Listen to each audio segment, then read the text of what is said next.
Bem-vindos a mais um vídeo no canal Deus no Coração. Que essa mensagem possa transformar a sua vida, que Deus lhe abençoe sempre, e jamais perca a fé em Deus, que o milagre irá acontecer. Ela disse: Padre Fábio, eu tenho muita dificuldade de lidar com os problemas da vida. Muitas vezes eu os encaro como prejuízo e fico muito distante dessa perspectiva que vocês sempre apontam, que ele pode ser favorável ao meu crescimento. Sempre que sou emparedada pelo sofrimento, não me vem outra coisa senão a ideia de estar vivendo um prejuízo. Muitas pessoas certamente vivem o mesmo conflito com você. Eu, particularmente, também tenho isso. Em muitos momentos da minha vida, eu olho para aquilo que eu estou precisando enfrentar e não consigo ver uma perspectiva positiva daquilo que como você bem diz, do emparedamento que às vezes o sofrimento faz com a gente. Nem sempre a gente tem a sabedoria de perceber que aquele momento é favorável. Às vezes é só o tempo que vai nos revelando isso. Agora, a gente precisa ter naquela hora uma serenidade, uma postura, pelo menos, que possa favorecer o florescimento deste aprendizado. Na nossa vida, nós precisamos o tempo todo articular realidades que nós entendemos e outras que não. E o sofrimento será sempre um mistério para nós. De vez em quando a vida nos coloca numa situação e a gente não tem para onde ir e nós precisamos resolver aquele conflito ali, a gente precisa continuar em pé. Não dá para desistir, né? E às vezes esse posicionamento diante daquilo que nos ocorre, ele é difícil mesmo. Eu compreendo o que você está dizendo, porque experimento isso na minha vida. Diariamente preciso buscar sabedoria para eu dar conta de administrar as dificuldades que me acontecem. E agora, José, já ouviu esse poema? É um momento justamente em que esse personagem, criado por Drummond de Andrade, que na verdade é um pouco de cada um de nós, é colocado diante de uma situação que ele precisa administrar. Está aqui no livro. Ó. Existem algumas formas de sofrimento que parecem nos colocar diante de um beco sem saída. Essa dificuldade que às vezes a gente tem de perceber o que aquele sofrimento pode fazer comigo. Para onde eu posso ir depois dessa dor? Não há para onde fugir. É como se estivéssemos diante da própria vida nos perguntar: e agora? Quem não passou, né, por um momento assim? E que você só tem essa pergunta: e agora? O que eu faço com tudo isso? De vez em quando o sofrimento faz isso com a gente. Você fica como que paralisado diante dos fatos. Digamos que você está passando pela perda de alguém. Aquela morte, num primeiro momento, nos paralisa. E a vida faz essa pergunta: e agora? Como é que você vai continuar sem ele? Como é que você vai administrar a vida sem ele? Pois é, aqui no poema e na nossa vida, o agora já está aqui. E é preciso reagir. Não há para onde fugir. Já experimentei isso na carne. E creio que você também já tenha experimentado. Por vezes a dor nos coloca em caminhos estreitos. Ela nos tira as ilusões, porque é crua como a carne que nos prende aos ossos. Por isso pode nos fazer crescer quando administrado do jeito certo. Nas histórias das mães que perderam filhos, diante de agoras semelhantes, as reações podem ser muito diferentes. Minha mãe também sofreu o golpe. Viveu o inferno de ter que sepultar uma filha, alterando assim a ordem natural da vida, cuja regra deveria ser os pais jamais sepultarem os filhos. E diante de um fato tão cruel, a pergunta da vida foi feita à minha mãe. A pergunta da vida foi feita a muitas mulheres e a muitas pessoas que perderam seus entes queridos. Que às vezes é assim, minha gente. Na hora do sofrimento nós queremos fugir dele. Mas se a gente observa o movimento com sabedoria, não há outro lugar senão estar nele mesmo.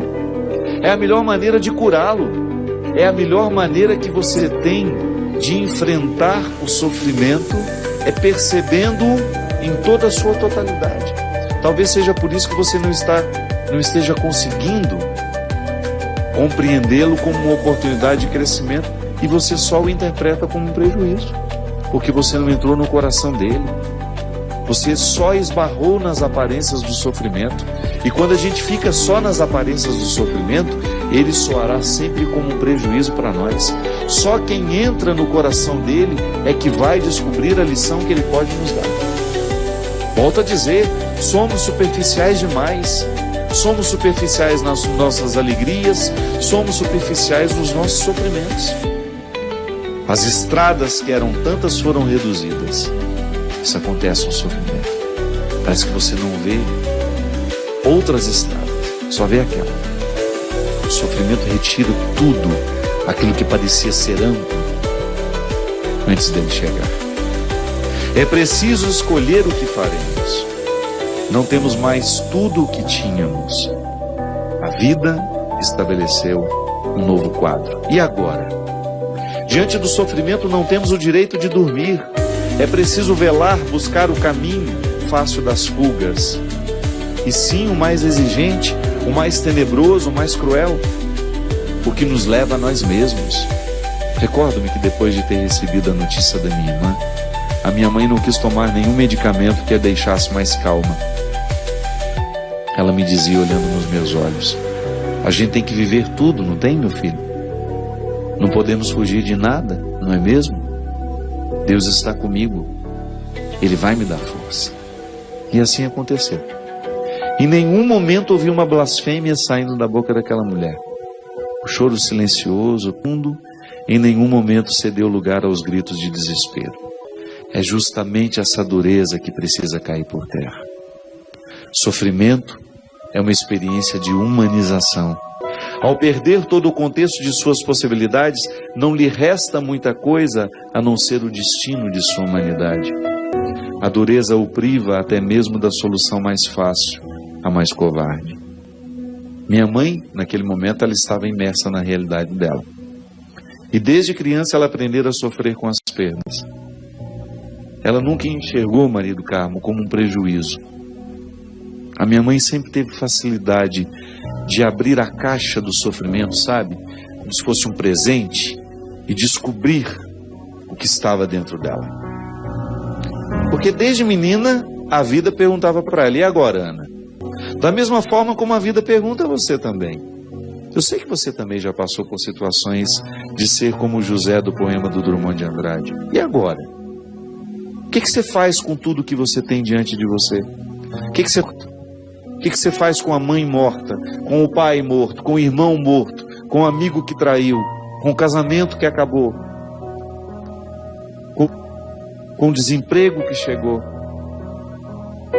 O que você faz com a tristeza que lhe ocorre?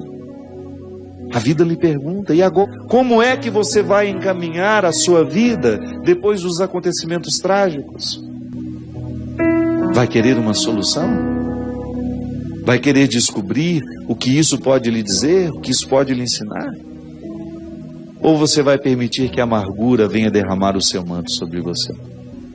Porque é assim, quando nós não temos a coragem de abrir a caixa do sofrimento e aprender com tudo aquilo que está ali dentro, ele pode se tornar amargura em nós. Aí a amargura paralisa, não deixa ir adiante. Não deixa a gente crescer. É por isso que é tão interessante, é tão nobre da nossa parte, olhar nos olhos de todas as realidades, contemplá-las da mesma maneira, com a mesma profundidade com que Nossa Senhora fazia, e procurar aprender com elas. Não se desespere diante daquilo que a vida está lhe oferecendo. Antes do desespero, faça a pergunta certa: e agora? O que você pode fazer daquilo que a vida lhe fez? E agora? O que você pode aprender com essa traição? O que você pode aprender com essa morte? Ah, padre, é tão difícil, eu sei. Não é fácil para ninguém. Mas você pode ter certeza que todas as pessoas, as mais interessantes que eu encontrei na minha vida, elas souberam lidar bem com a pergunta da vida: e agora? Elas não se entregaram. Elas não permitiram que o rancor, que a amargura viesse depositar o seu manto sobre elas. Elas quiseram aprender. Às vezes a gente só precisa fazer esse movimento. Ter coragem de escutar o que o sofrimento está tentando nos dizer. Antes do desespero, antes de achar que não tem solução, ouse perguntar ao seu sofrimento o que ele pode lhe trazer de bom. Eu espero, desejo, no fundo do meu coração, que Deus lhe ajude a conviver com Ele. Que Deus lhe ajude a conviver com a sua dor, com o seu desconforto. E que a partir desse desconforto, você se torne uma pessoa melhor. Porque sim, o sofrimento tem o poder de nos educar, de nos fortalecer, de nos tornar maiores. Derrame sobre você, sobre o seu sofrimento, sobre a sua dor, a bênção e a proteção do céu, do Deus Todo-Poderoso, Pai, Filho e Espírito Santo. Amém.